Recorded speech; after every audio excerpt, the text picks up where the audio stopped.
Thanks for joining me today in my kitchen. This is Becky DeWald and I'm coming to you with a new recipe for crab cakes. It starts with 3/4 pounds of crab. I'm making a serving for 2 today, but actually when you buy it by the can, and I found this refrigerated can at Walmart, it's a full pound. So I'm going to add a little bit extra of everything because I can't stand to waste 1/4 pound of crab. It's so beautiful, and it is a little bit pricey. So you can see that this is beautiful crab today, nice and white, and nice not to have to pick it out yourself.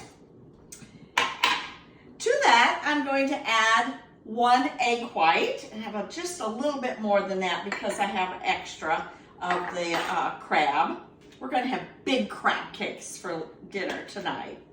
Also, about 1/2 tablespoon of Dijon mustard. And I have the stone ground mustard.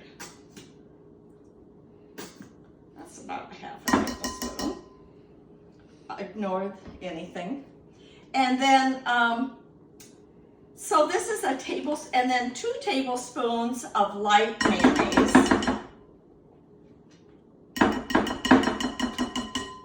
And I did heaping tablespoons because of the fact I have some extra crab in there. Also, 1/8 teaspoon of salt and 1/8 teaspoon, oops, that kind of flew all over. 1/8 teaspoon of pepper.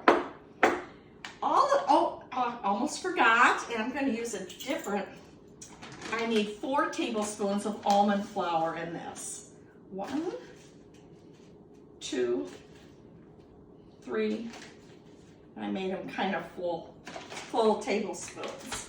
All right, so all of this gets mixed up, and it's going to become 2 large crab cakes. I'm going to put it in the oven at 400 degrees for about 10 to 12 minutes, and it comes out perfect, nice and brown. And then I'll show you how I'm going to serve it, because that makes it, I think that makes it even better how it gets served. So there is my crab. And G, can you do a close-up of the crab so you can see the crab cakes? Don't they look great? Nothing like crab. And you don't have to go to a restaurant to have it. So clean hands. I'm going to just form 2 crab cakes, nice big ones. And who minds if you have a little extra crab cake? If we can't eat it all, we can always refrigerate the leftovers. So there's one, and I'm putting these on a sprayed pan that I've sprayed with some Pam. I put aluminum foil on it and then sprayed it because I want to make sure my crab cakes don't stick to it. So there's my crab cakes. Super, super. And they're ready to, I got to do a quick wash.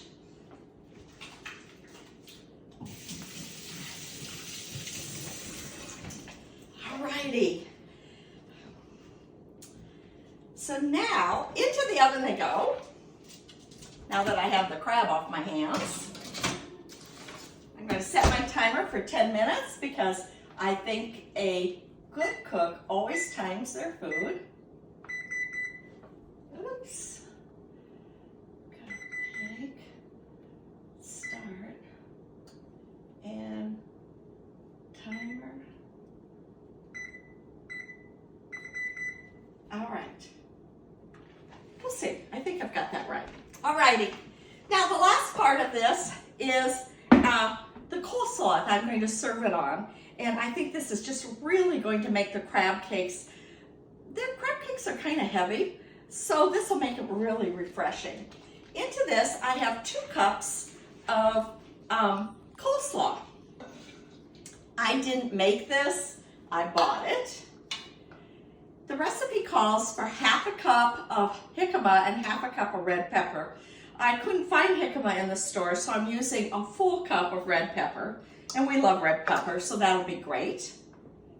And 1/2 cup of fresh cilantro. And to that, I'm going to add 2 tablespoons of red wine vinegar. So just enough, just enough to give it a little flavor. I'm going to cut back on that. Going to toss that.